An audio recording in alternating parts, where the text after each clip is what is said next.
none wamufata ku mavuta wanyu bamukanira umukwiriye. Iwacu nta muntu wigeze ngo baje gucekinga basanga akoresha ibiyobyabwenge by'ubwoko bwose. Fata ku mavuta wanyu ndetse na video zagiye zisohoka zimwe na zimwe agaragaza agafata ku mavuta wa kera zabikonfirmaga.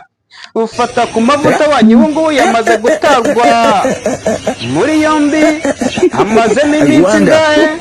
Fata ku mavuta ndetse abamushukaga bamukubita ku dufaranga bamupfundapfunda bamutamika kugira ngo yibasire bamwe, byaje kurangira bamuretse ndetse n'abamushukaga mu biganiro bamwoshyushya bamuhagahaga ngo bivuge nabo bamaze gukuramo akabo karenge. Wafunguye insengero nkajya nikubitira. Fata ku mavuta wanyu byamushobeye ndetse ibyari ibyuya se byaje kwiyongera noneho biba amaraso.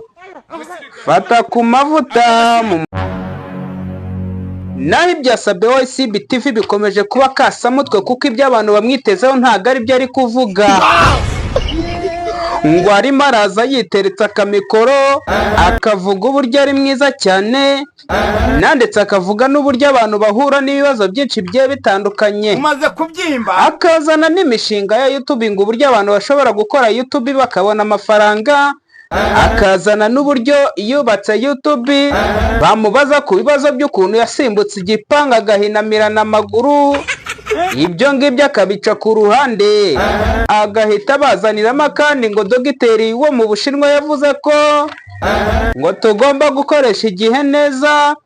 Bamubaza ati se ngwino ndebe wamurya gute, akagira ati burya njye ndi mwiza, mbega agacanganye ibibazo kugira ngo atavuga ibyatumye agaragara kuri kamera kuko atajya agaragara kuri kamera.